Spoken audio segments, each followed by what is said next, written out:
Kembali di Sindo Sore pemirsa, pemerintah telah menyalurkan tunjangan Hari Raya Lebaran 2026 sebesar Rp24,7 triliun hingga 10 Maret 2026. Pencairan THR ini ditujukan bagi 6 juta penerima yang terdiri dari ASN di pemerintah pusat dan daerah, prajurit TNI Polri, serta para pensiunan.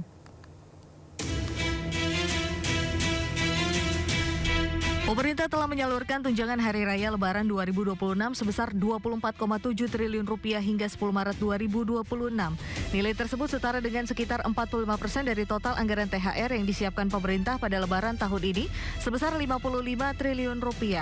Pencairan THR ini ditujukan bagi 6 juta penerima yang terdiri dari ASN di pemerintah pusat dan daerah, prajurit TNI Polri, serta para pensiunan. Wakil Menteri Keuangan Suhasil Nazara mendorong seluruh kementerian, lembaga, dan pemerintah daerah untuk segera menuntaskan pembayaran THR kepada para pegawai. Menurut Suhasil, pencairan THR seharusnya dapat diselesaikan sebelum Hari Raya Idul Fitri. Tapi kesempatan ini saya sampaikan, THR sudah disalurkan 24,7 triliun atau sekitar 45% dari alokasi 55 triliun ini per 10 Maret, jadi per kemarin. Target penerimanya adalah 6 juta penerima yang terdiri dari ASN, TNI, Polri, ASN pusat maupun ASN daerah. Kami mendorong, karena ini sudah bisa dibayar, kami mendorong seluruh kementerian lembaga dan seluruh pemerintah daerah agar segera menuntaskan pembayaran THR kepada seluruh pegawai dan juga ASN TNI Polri di seluruh Indonesia. Anggaran yang disiapkan pemerintah untuk membayar THR ASN, TNI Polri hingga pensiunan mencapai Rp55 triliun. Jumlah tersebut meningkat sekitar 10% dibandingkan angka tahun lalu sebesar Rp49 triliun. Komponen yang dibayarkan secara penuh meliputi gaji pokok, tunjangan keluarga, tunjangan pangan, tunjangan jabatan, serta tunjangan kinerja sesuai regulasi yang berlaku. Jakarta, Tim Liputan IDX Channel. Pemirsa, kami akan ajak Anda untuk melihat rekomendasi menu takjil untuk berbuka puasa. Dan kita sudah bergabung dengan Berliana Mileni di Jalan Panjang. Selamat sore Berliana, apa saja nih rekomendasi takjil hari ini?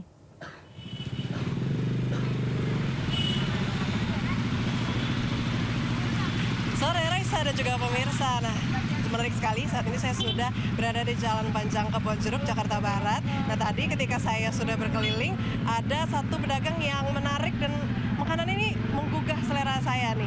Kalau misalnya bisa saya tunjukkan kepada Anda, di sana ini ada yang manis, ada donat, meses, kemudian di sebelah depannya juga ada nampaknya seperti roti begitu ya, isi coklat. Tadi saya sudah bertanya juga sama pedagangnya.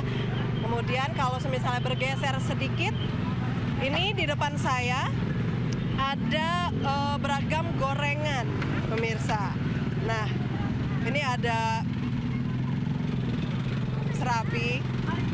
serabi, kemudian juga ada bakwan. Nah, saya mau coba, Mas, mau tanya dong, kalau ini apa? Ini isinya daging ayam, ini sayuran. Berapa nih Mas? Yang ini 8.000, yang ini 5.000. Gorengannya 5.000-an. Oh gitu. Oh, ini saya mau satu deh, boleh Mas? Oke. Nah, ini tadi menarik sekali pemirsa. Jadi tidak hanya makanan yang ini sama yang ini. Tadi ini apa isinya? Isi sayur. Oh, isi sayur. Oke, satu. Nah, kemudian saya mau yang manis ya. Ini tadi sudah yang gurih. Oke. Nah, ini Mas, ini kue apa Mas? Ini kue sus buah. Oh, kue sus buah berapaan? 8.000, Kak. Oh, ini 8.000, saya mau satu. Kemudian saya juga mau, ini molen ya Mas ya? Iya. Oh ya, molennya isi apa aja? Pisang karamel itu, Kak. Oh, pisang karamel. Iya. Semuanya pisang karamel? Iya. Oh gitu. Berapa? 5.000-an, Kak. Oh, 5.000-an. Saya mau satu ya Mas. Oke. Nah, pemirsa, tadi juga tidak hanya gorengan. Nih kalau misalnya saya bergeser juga lagi ke samping, ini ada yang warna-warni nih Mas ya. Saya mau tanya dulu dong Mas, ini ada rasa apa aja nih Mas? Ini yang pudingnya rasa coklat, ini matcha, ini strawberry, ini serikaya, ini mangga. Berapaan Mas? 15.000 isi 2, Kak. Oke. Boleh dicampur. Coba kalau ini Black Forest, berapaan Mas? 20.000, Kak. 20.000. Satu slice 20.000. Oke. Oke, wow. Wow, ini menarik sekali ya Raisa dan juga pemirsa karena menggiurkan sekali, warnanya juga warna-warni, menggugah selera saya. Saya rasanya pengen beli semua sebetulnya deh, tapi oke, kayaknya saya mau puding aja deh. Mau puding. Saya mau yang campur boleh ya? Satu porsi berapa tadi Mas? 2, isi 2. 15.000. 15.000. Oke, saya mau yang matcha. Matcha 1 sama campur ini kali ya? Oke, ya strawberry. Oke. Jadi tidak hanya gorengan tadi Raisa dan juga pemirsa yang nampak di layar kaca Anda, ini juga ada puding matcha. Jadi kekinian sekali dan banyak digemari masyarakat pastinya. Nah, saya campur tadi, saya beli yang matcha dan juga yang strawberry. Ini satu porsinya dihargai di Rp15.000 saja. Nah, ini juga ada yang menarik perhatian saya tadi sebelah sini. Mas, ini kalau boleh tahu apa sih Mas yang merah ini? Ini kolak pisang nggak? Ini kenapa merah Mas? Apa ada ciri khas tersendiri? Ada ciri khas sendiri kan? Ya, apa nih Mas? Campuran apa? Nggak mau minta langsung kalau. Oh gitu, oke. Oke Mas, oke. Boleh Mas ya dibungkus ya Mas? Nah, itu dia pemirsa, tadi saya udah beli beberapa, jadi ada yang gurih juga, kemudian ada yang manis, saya beli puding juga. Nah, pastinya masih sekitar sejam lagi, tapi saya tidak sabar untuk berbuka. Kembali ke studio Raisa.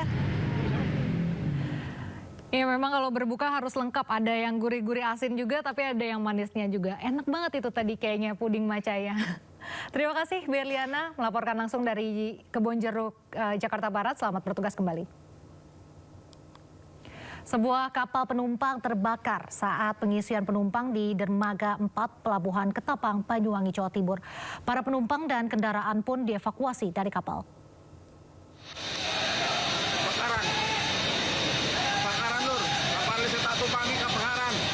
Kapal penumpang Portling 7 dengan tujuan Gilimanuk terbakar di Dermaga Pelabuhan Ketapang, Banyuwangi, Jawa Timur. Kebakaran terjadi saat pengisian penumpang. Sejumlah penumpang dan kendaraan yang sudah masuk dievakuasi ke kapal lain untuk melanjutkan perjalanan. Pihak ASDP Ferry Ketapang hingga saat ini masih menyelidiki penyebab kebakaran. Kapal KMP, kapal muatan penumpang, bukan harus LCT yang musibah, ini KMP yang kebakaran ini. Pemirsa, angin puting beliung melanda 2 desa di Kabupaten Cirebon, Jawa Barat. Lebih dari 200 rumah warga porak-poranda. Waktu itu Bapak ada di sini, Pak? Ada di sini. Ketakutan nggak, Pak? Takutannya. Kencang anginnya, Pak? Kencang, muser.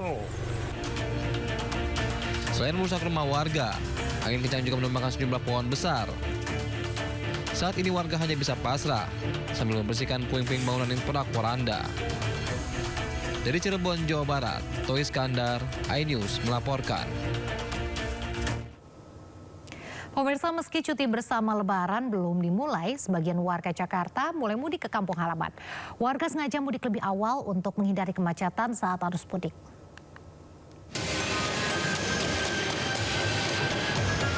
Kamis pagi, jalur Pantura Pleret Cirebon, Jawa Barat lebih ramai dari biasanya. Pemudik motor mulai memadati ruas jalur dari arah Jakarta menuju Jawa Tengah. Penampilan pemudik sangat khas dengan tas besar di punggung, ada pula yang bawa kardus besar di jok belakang motor. Pemudik mengaku sengaja pulang lebih awal untuk menghindari kemacetan. Rata-rata mereka bukan pekerja kantoran tapi bekerja di sektor informal di Jakarta. Ada acara keluarga. Oh gitu. Ini dari tujuan kemana, mau kemana? Semarang, Depok, Semarang. Mau Semarang. Tadi di jalan gimana? Udah lancar? Aman. Pemudik motor juga mulai terlihat di jalur Pantura Subang, Jawa Barat. Salah satunya keluarga Suryat yang mudik dari Jakarta menuju Brebes. Dengan 2 motor, Suryat dan istri serta anak dan menantunya sengaja mudik lebih awal demi menghindari macet. Meski berboncengan, Suryat tetap membawa barang bawaan cukup banyak yang diikat di bodi motor bagian belakang. Saya mudik lebih dulu. Satu, masih jalanan tenggang, nggak terlalu macet. Cuman ya kendalanya banyak tambalan-tambalan lah, renovasi. Jadi agak lambat dikit gitu.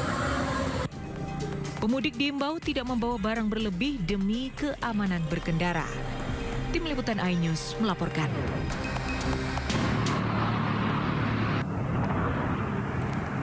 Selain masih banyak jalan berlubang, minimnya lampu penerangan di jalur Pantura Cirebon menjadi tantangan bagi pemudik. Perbaikan lampu penerangan jalan umum terus dikebut sebelum arus mudik dimulai beberapa hari ke depan. Menurut petugas, banyak lampu dan trafo di jalur arteri Cirebon sudah mati akibat terlalu panas atau terkena sambaran petir. Hingga Rabu sore, perbaikan lampu penerangan sudah mencapai 70%.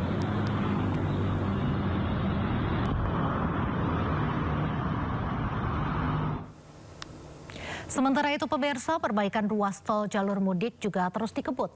Jasa Marga memprediksi puncak arus mudik terjadi 21 dan 22 Maret 2026.